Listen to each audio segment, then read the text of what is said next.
Their latest poll showed that Van Epps was only up by 2 points. I predicted 6 to 10 points. It was 8.9%. The media wants it to be a horse race. We want to make it sound like it's going to be super close. Oh, it's now 2 points. The reality is still that a below 9-point victory is bad news for Republicans. It seems Democrats have been gaining at times 10 to 15 points, but not 22 points, right? That's why I didn't believe it. There was no way, in my view, that you were going to suddenly change a 22-point spread. Now, there were other factors. It was a special election. That means the turnout.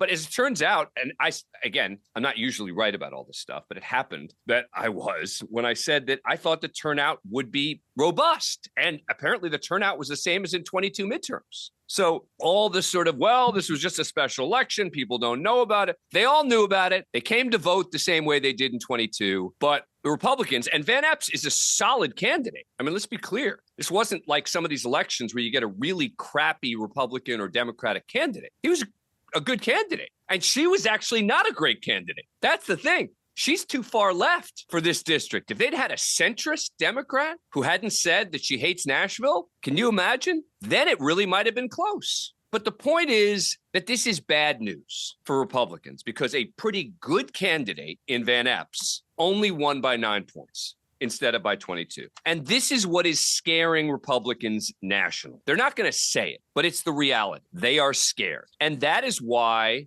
President Trump has been pushing this gerrymander so much around the country. He's scared of losing the midterms. But what has been quite astonishing as of late, and I've now seen sort of article after article, expert after expert, talking about the fact that it's starting to look like this redistricting effort, the gerrymandering effort, not after the census is taken at the 10-year point, just based on the president's demand that these legislators take it up. That's what makes this different. And the fact that even with that, it could be backfiring is amazing. Now, again, I'm not sure it's truly going to, quote, backfire, right? My guess is that by the end of this, Republicans will have gained some seats. And now, again, you're seeing what I think is a little bit of media overstatement of this idea of it's going to backfire. Because I think that, and again, we're going to go through this state by state, but it still looks like Democrats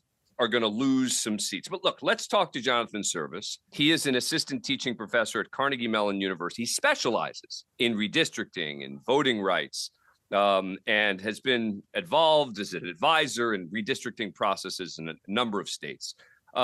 Professor, thanks very much for coming on the show. Appreciate it. Oh, I appreciate being here. All right, so let's start big picture. Based on where we are today, and I get we're going to start talking state by state. We don't know exactly what's going to happen in Texas with regard to the Supreme Court, et cetera. But big picture, do you think that this redistricting will pay off? And I want to caveat this with one other point, which is that when we talk about some of these districts becoming more Republican, I was reading about something called Gerrymandering, where actually what they're doing is potentially diluting guaranteed wins and making those districts where they could actually lose. So include that in your analysis of where you think we are as of today. Okay. Well, it's complicated as everything always. We have time, and I've got a smart audience, and so we got time.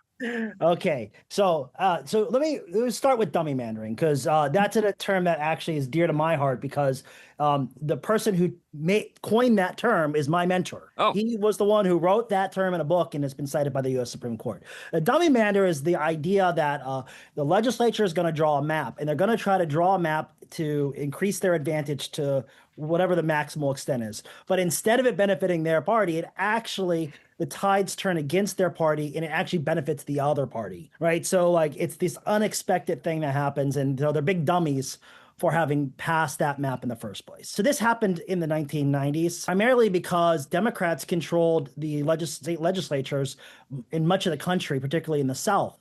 But the tides were turning against the Democrats in the South in the 1990s. So you might remember Newt Gingrich in the 1994 midterm election, right? And so the tides changed and the Democrats got wiped out in the South because of their Gerrymanders. So if you fast forward.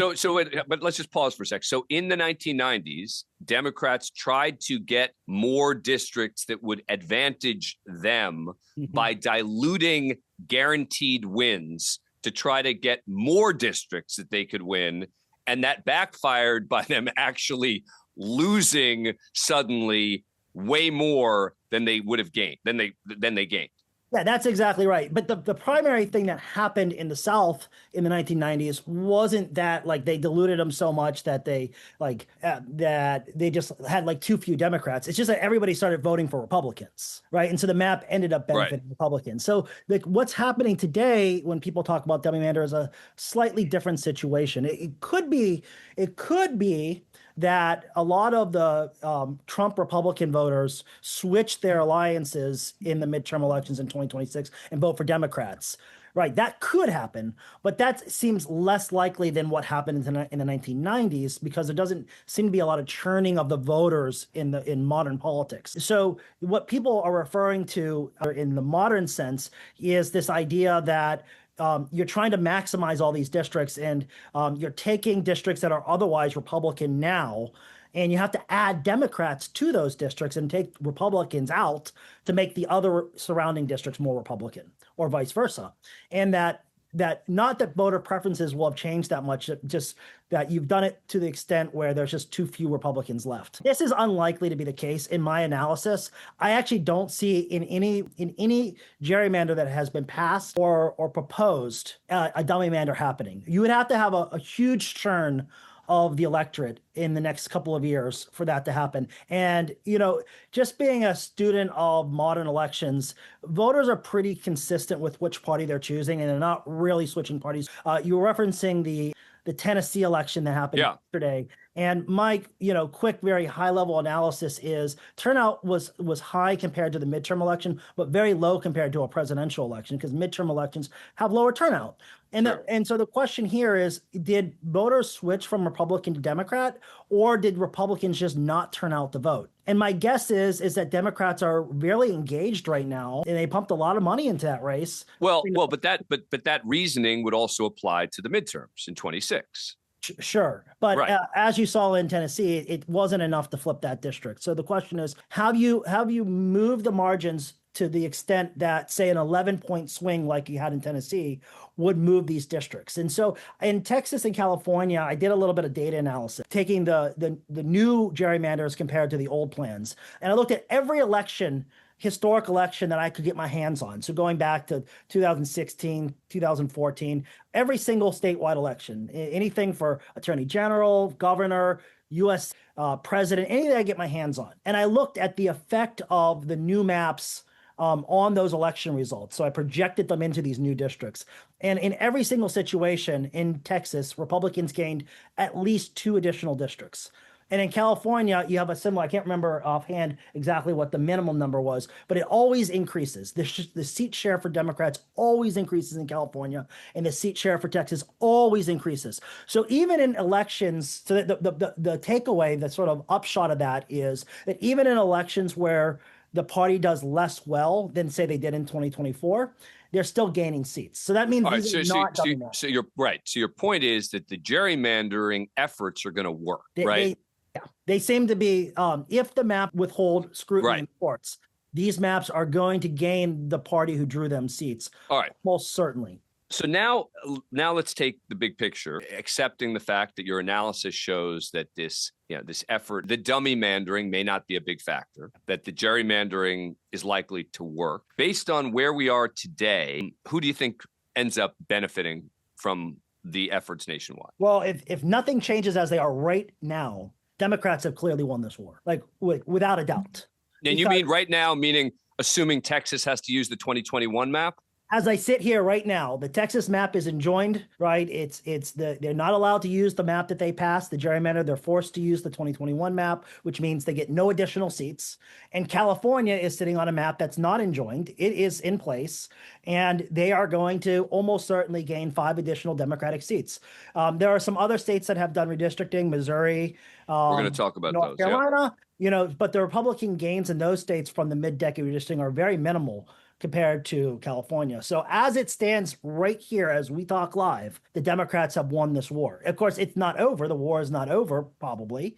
There's action going on in other states. I think we'll talk about that. And we'll have to see where it all comes down. There's a really big question mark, though, about what the U.S. Supreme Court's going to do with the Voting Rights Act, right, and when they do something with it. And depending on what they rule in the Louisiana case could impact whether additional states join this fight. And if the U.S. Supreme Court indeed strikes down the Voting Rights Act, then I think unequivocally the Republicans are going to be able to win the war. When does that ruling need to come in by to have an impact on the midterm?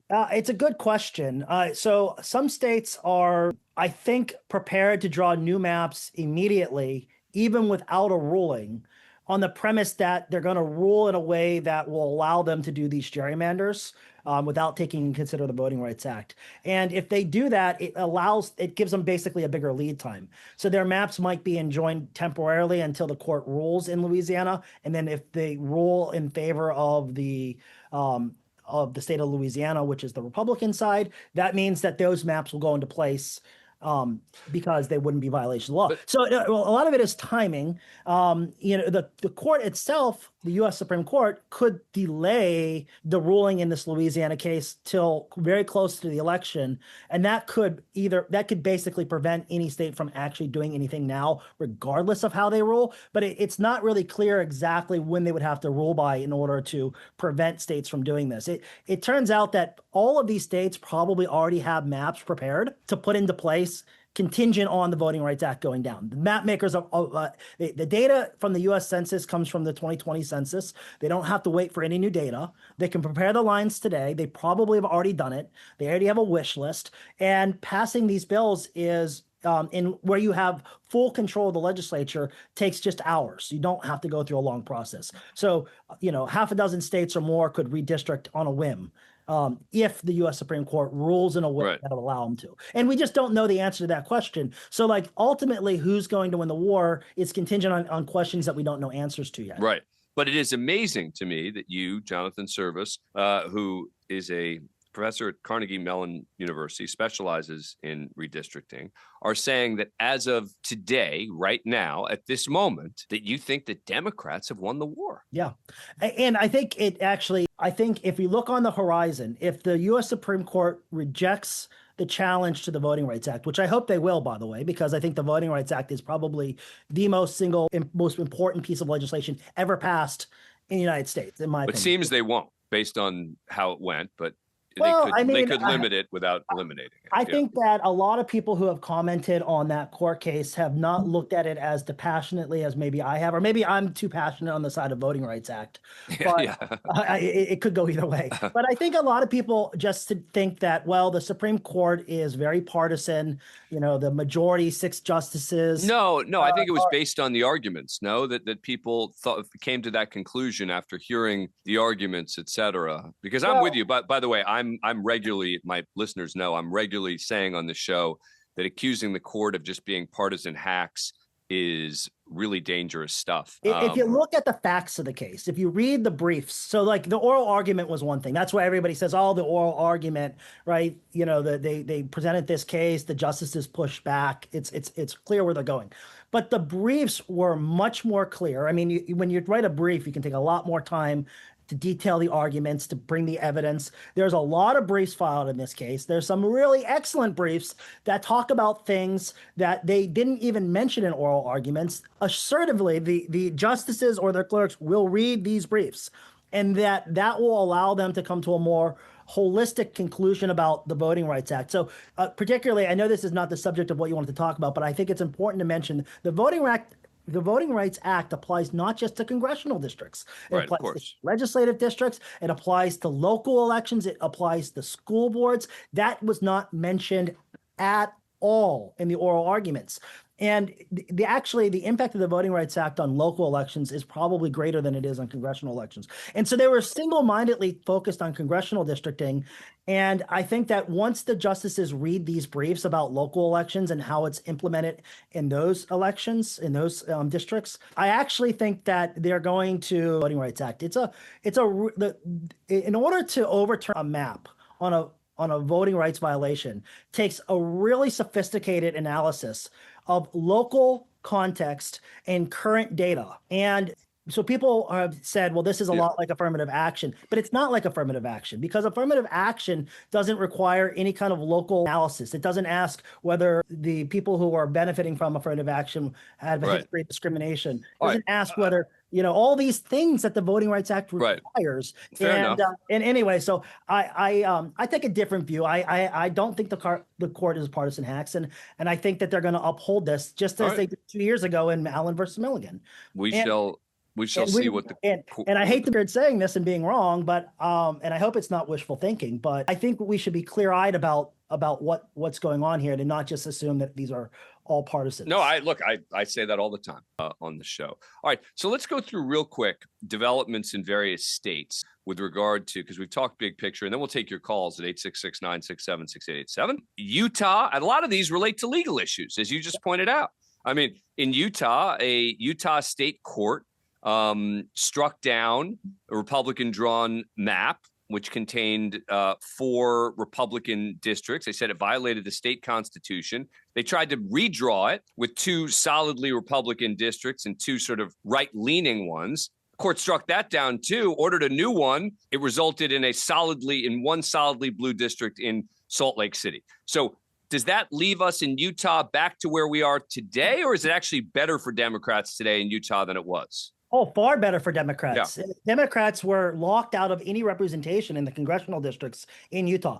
It doesn't matter. I went through every single election that I could get my hands on in Utah, every single one, and not a single Democrat was elected ever under their old map or under the map that Republicans replaced it with after the court struck down the original. But on the new map, Democrats are consistently going to win 1 seat. Now, whether we count this as part of the war or not, I don't know, because this was not a product of a legislature saying, This was a court affirmatively striking down a plan based on their law, and actually a law that was passed by the voters saying that they don't like gerrymandering. So what happens in Virginia? So Virginia, the Democrats there announced that they want to amend the state constitution to basically allow for gerrymandering. I think they need a voter referendum there, et cetera. But that could be a big win for Democrats there. What do you expect is likely to happen and will be done in time for 2026? Yeah, I mean, I know less about Virginia than I know about other states, mostly because there hasn't been any action there yet, other than to start changing the law to allow them to do this. But what I do know about Virginia is Virginia was a map that was drawn by special master. So special master is somebody who's appointed by a court. So the court drew the Virginia map, and they had 2 special masters there, one Democrat, one Republican, and the map that they drew is widely considered the most fair map in the country. So Virginia sits today with a fair map, but now the law is going to change to allow the Democrats to redraw the map without consultation to the Republican. And that means you take a fair map and make it unfair. It means there's a lot to be gained. And we'll go back to Texas later, I think. Yeah, we'll get to Texas. Yeah, but it applies in the sense that, like, coming from a fair map means there's more room to create advantage. And Virginia is a relatively large state, so there's a large number of congressional districts. So flipping 1 district is like probably the easiest thing in the world to do. Flipping up to 3 or 4 districts is probably doable in Virginia. And so you add those gains to Utah, now you're looking at plus 2 to 5 for Democrats already. All right. Ohio. Now, the Ohio Democrats there agreed to a Republican proposal. There are 2 more sort of democratically held districts there. The Democrats agreed to the proposal, which is going to shift those 2 democratically held districts more to the right. Why did they agree to that? So Ohio is this really complicated state. So Ohio has laws prohibiting partisan gerrymandering. They have commissions set up, but the commissions lack power because the legislatures can override them. And the state Supreme Court lacks any power to enforce the law. So it's this really complicated state that has this like long history over the last 5 years of passing maps and having them struck down by courts and passing new maps. And basically, because they didn't have bipartisan support on the previous map, state law required them to redraw a new map. So they were forced into drawing a new map. They were forced into this mid-decade.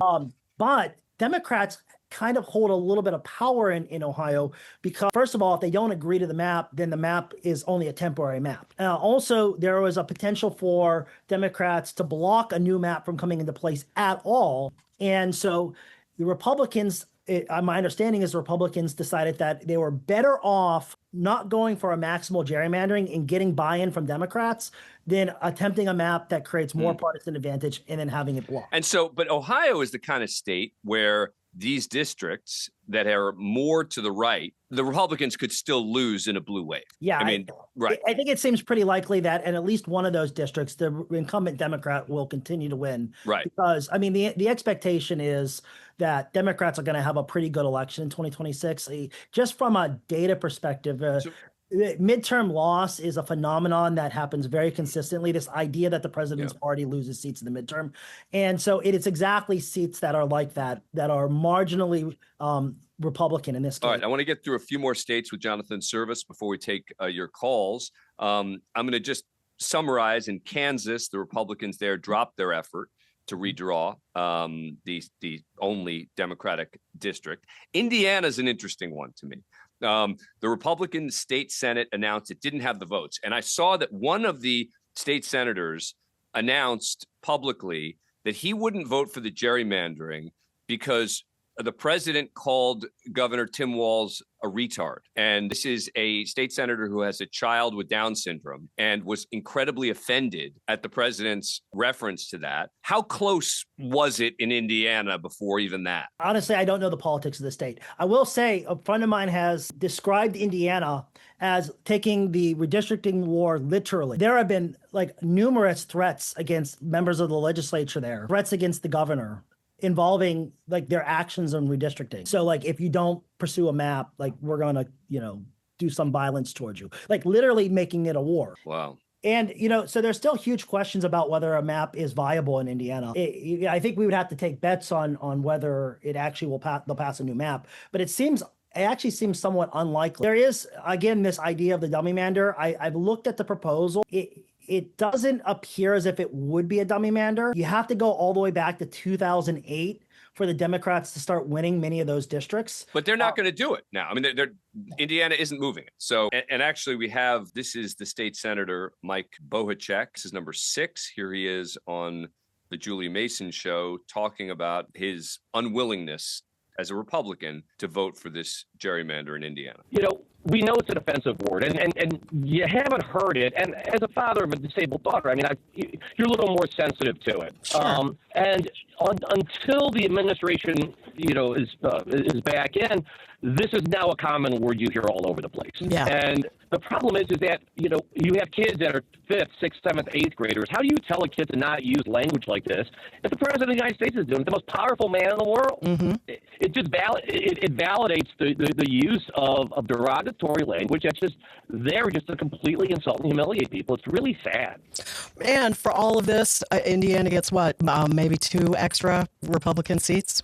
I looked at the maps, and the 2nd congressional was going to be pretty challenging. If you overlay that with Joe Donnelly's old 2nd district, it actually looks a little more blue to me than the old one was. Mm. So, but the interesting thing is when you look in Marion County, right around like in Indianapolis, you have 3 districts that are going to intersect pretty much in the middle of the state. Well, this is Jonathan Cervas's point about this effort potentially actually even helping Democrats if it had occurred. All right, finally, we got to hit Texas. All right, because obviously that's the big one here. It's the big unknown. Basically the way this works, if people are wondering why were there 3 judges in Texas, and it goes right to the Supreme Court. In this kind of case where you're talking about voting rights, et cetera, the way that it works is you have 2 district court judges and 1 circuit court judge who serve as a panel. That is just mandated. And the appeal goes right to the Supreme Court. So unlike typically you'd have 1 district court judge, you can appeal to the circuit court, then you can appeal to the Supreme Court.